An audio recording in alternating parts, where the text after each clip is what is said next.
Hello honey bunnies, welcome back to my channel. If you're new here, hey honey bunny, how you doing? My name is Adriana, and if you're a returning subscriber, hello honey bunny, how you doing? So today I'm going to take you guys with me while I make my sugar wax that I use at home for hair removal. Very simple. You just really need water, some type of acid, which it can be white vinegar, apple cider vinegar, lemon juice, lime juice, anything of that sort. And you're also going to need sugar in a container to keep your sugar in. Now I'm going to actually put the measurements for the sugar wax below. So the measurements for the sugar wax is you're going to need, I actually made like a lot of sugar wax. So I actually used 2 cups of sugar, a half a cup of water, and a half a cup of whatever acid, whether that's lemon juice, lime juice, or vinegar, apple cider, or white vinegar. And you're going to put that into your pot and you're going to let it come up to a boil. I personally have done this in the 2 cup sugar and 1 cup sugar measurements. You would just move the liquid accordingly. So if you want to do a smaller amount of sugar, you would use, let's say, 1 cup, and let's do a quarter cup of water and a quarter cup of whatever your acid is. If you hear rain in the background, honey bunny, please don't pay no attention. It's been raining cats and dogs on the East Coast for forever. So we just gone, that's neither here nor there. I still got to get this video edited, but yeah.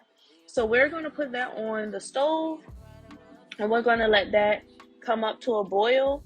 I'm actually going to give y'all a tip on how I actually check to make sure my sugar wax is coming up to temperature, because the few times that I have done sugar wax before I really like perfected my technique, I always went off of time restraints. So you have some people that'll say, oh, well, you cook your sugar for 10 minutes after the amber color shows, or they'll tell you to time it by time.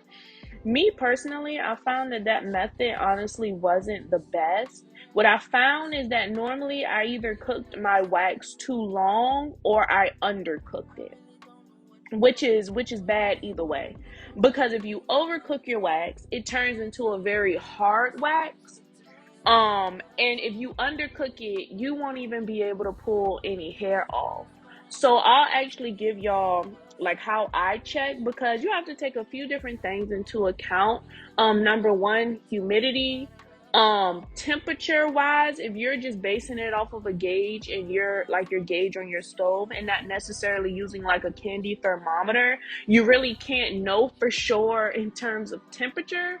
And I also really don't recommend that you only go based off of color too, because again, color can vary. You don't know. So I'm gonna again give y'all my tip on how I make sure that I cook up to the right temperature and don't overcook my wax. Now, for my wax particularly, I'll say I'm in between uh, a soft and a hard, but to be honest, I'll probably be to say I'm really more on the soft side of wax. Me personally, I actually use wax sticks for my wax sticks and wax strips. So that's typically used with like a soft wax. A hard wax is going to be more of the wax that you can, like, if you ever see like the sugaring videos on Instagram or anything like that, that's normally when people actually pick the wax up in their hand, like a ball of it, and just smooth it on the skin and like rip it off. Hard wax typically does not require strips. I personally like a softer wax. I'm not a hard wax type of woman, but that's just my personal preference. The good thing about sugar waxing in general, though, is if you are a person who does enjoy a firmer wax, you would just cook your sugar longer. That's pretty much how you change the consistency. If you want it harder, you cook it longer. If you want a softer wax, then you cook it for less time. But you also need to understand that depending on how soft you go, like I stated, you may not be able to pick up hair. Again, it's just a trial and error. Luckily, these ingredients are for the most part pretty inexpensive. So if you mess up on a batch, just start from scratch. Like you really can't save it. Just if it gets too hard to the point where you cannot use it, then you're gonna have to just throw it out and start from scratch and start again. Like I stated, I pretty much did a trial and error over a couple of months before I finally developed a way of being able to tell if my wax was overcooked or if it still needed to be cooked. So as you can see, right now we are at a very light color. Like you can see that the sugar is starting to cook, but it's just barely, like little barely, like it's kissing on the edge of amber, right? So from here, you want to just keep cooking it. You want to keep cooking it. I beg of you to stay by the pot. Do not be that person that walks away from your sugar. That's how you burn it. That's how you burn it. That's how you overcook it. And like I stated, once you go too far, baby, you can't come back. You got to start all over again. So treat this like you would treat like a roux. My people that's from Louisiana, like your gumbos and stuff. If you know, you know. But treat it like you treat a roux. You have to stand by it. You don't necessarily have to stir it continuously, but you definitely want to keep an eye on this, because a minute of not keeping an eye on it can literally be the fine line between overcooked and unusable, or like you burning your house down in a sugar fire, and who wants that? So now, as you can see, the color has gotten a little bit darker. This entire process is probably over the course of like 15-20 minutes. It really doesn't take that long for the color to start progressing. The vapor that you see coming off, that's basically the water being evaporated off of the mixture. So you just want to let it keep cooking, and it's going to get darker in color. Um, and yeah, you just let it keep doing what it do while you keeping an eye on it, making sure you're not burning down your house. And yeah.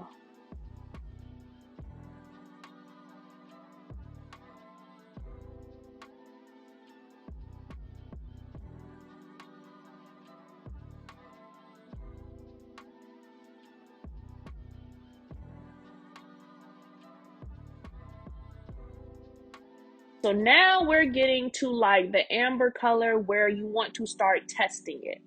Now, when I personally test, I take my pan off of the fire, off of the immediate fire, and I move it to the back. And I like to take a very cold plate.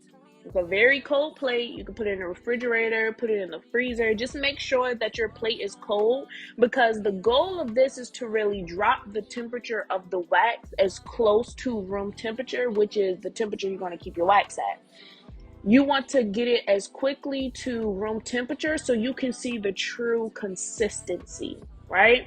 And as you can see, that was entirely too light. It was entirely not hard enough. Like if you were to use that wax, it would be entirely too soft. You wouldn't be able to pull anything up with that wax. So again, you move your pan back to the burner and you let it continue cooking. I want to say for a few more minutes. I'll say maybe about 5-7-ish minutes. And from here, you're just going to do that same process. So every 5 to 7 minutes, you're going to move that pot off of the burner. And you want to do that because if you leave it on the burner, it's going to continuously cook, right? And seconds is of the essence when you're making sugar wax. So you want to take that off of the pan, off of the burner, and you want to get your cold plate, and you want to take a small amount of that wax and put it onto that cold plate to cool it down as quickly as possible, and that will give you your true consistency. This is the method that I choose to use because, like I stated, I'm not a fan of using candy thermometers. I'm not strictly going off of time. I'm not strictly going off of like the color or anything like that. I just feel like it leaves too much room for error, and that's why you hear so many people that try to make sugar wax and it almost always turns out horrible. And then they blame it on like, oh well, the measurements aren't right, or maybe I cooked it for too long. You're not even taking into consideration that you may live in a more humid area. The climate near you may be different. All of these things play a role into how your sugar will cook. So you just have to be mindful of those type of things. Like I stated, the plate method wholeheartedly has been my most foolproof method in how I make sure that my sugar wax is up to consistency. And a lot of cultures, I started sugar waxing not too long ago. I want to say about a year or two ago, I started sugar waxing. And I use it to sugar wax my underarms, my stomach, my legs, my arms. Like anywhere you can use sugar wax, you can use it. Only place that I personally don't use my sugar wax is to do my Brazilians. I do go to a professional place to get my Brazilians done. Number one, because I just don't have the capability of ripping my pubics off. I'm sorry, I just can't do it. I can't do it. I would rather go to a professional. But anything outside of that you can wax, I typically do my sugar waxes at home.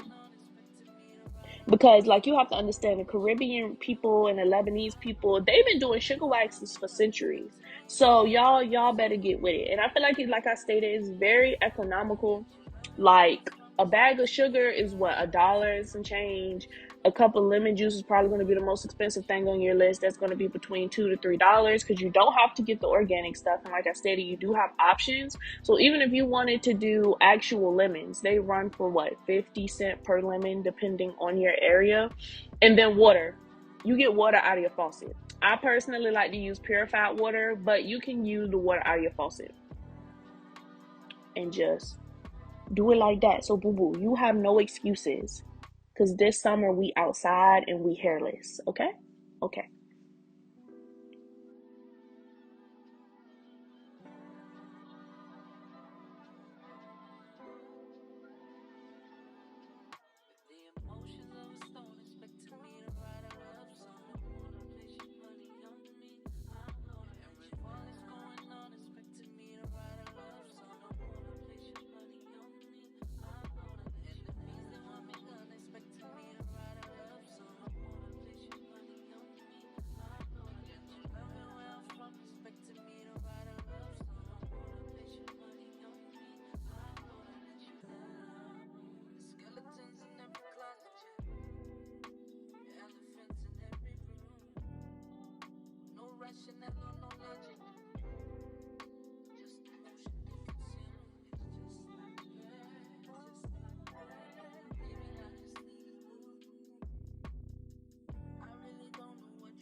Okay, and from here, I personally like to store my wax in mason jars with a lid. I personally like to use the smaller mason jars because I don't have to stick my entire hand in a huge mason jar to be able to reach the sugar at the bottom.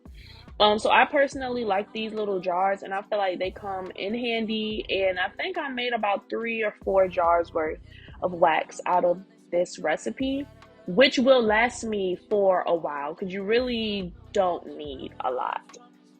So as y'all can see, this is my hairy ass leg. I specifically let myself get beastly hairy for this specific video so I can show y'all the application and how I personally wax my legs. So from here, you're going to use your home tools. I personally use popsicle sticks. You can get a pack of popsicle sticks off of Amazon for what, $10? With like 250 popsicle sticks, because you do want to be hygienic. Because let me tell y'all something, don't be double dipping. Like, even if it's your personal container of wax, don't be double dipping, boo boo. Don't be double dipping. That's not cute. It's unsanitary. Like, a new stick every time you dip, regardless if it's yours or not. And like I stated, I do use woven cloth when I do remove my wax because it is a softer wax. That's personally just my preference. So I also have those off of Amazon. And I also have smaller strips for smaller areas. Like I stated, if I want to wax my toes or something, I'm not going to waste an entire strip. I'm definitely going to use a baby strip to wax that area. Normally, you can also use some type of skin dehydrator, such as maybe like a baby powder or cornstarch or something like that, to make sure that you don't have any residual oil on your skin. Because if you do, sometimes that can inhibit the wax from sticking.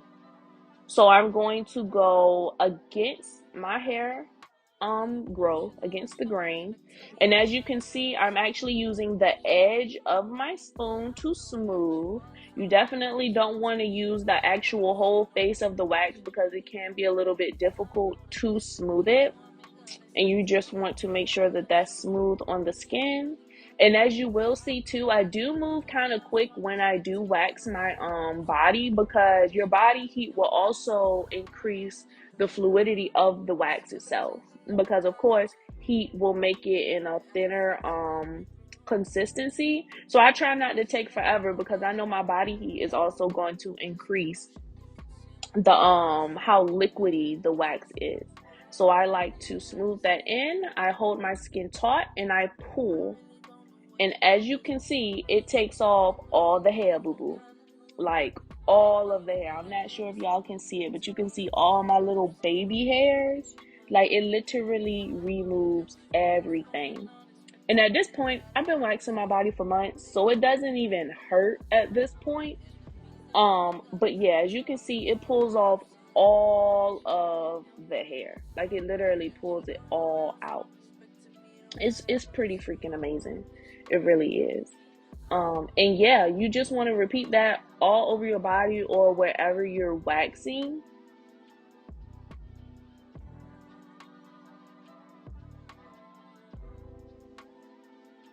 And in no time, you'll literally have smooth, baby smooth skin. And as you can see, I'm saying right here, you don't reuse that stick, mama. Don't use it. Do not freaking reuse that stick. That's nasty. You get you a new stick for your dipping. Okay, you get your new stick for your dipping. If you're double dipping, I want you to know that I'm personally judging you. Like, seriously, that's very unhygienic. Like, boo boo, just don't do it. Don't do it.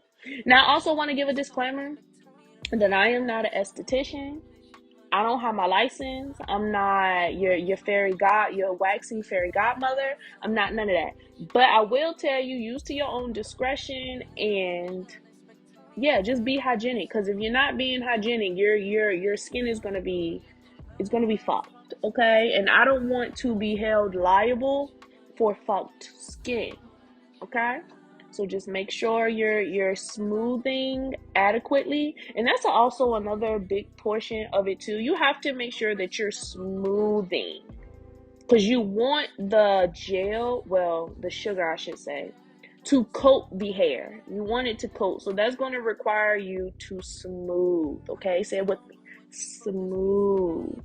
You smooth it into the skin. You smooth it onto the hair. Okay? Okay. But that's pretty much like the end of the video. Y'all gonna see me finish waxing like my hairy ass leg, but that's pretty much the gist of it. If y'all want to see me make like a harder wax that can actually be used without the strips, honey bunny, let me know and I got you. But otherwise, we're pretty much done. Make sure y'all follow me on Instagram because I love interacting with you guys up there, and I will see y'all in the next video. Love y'all.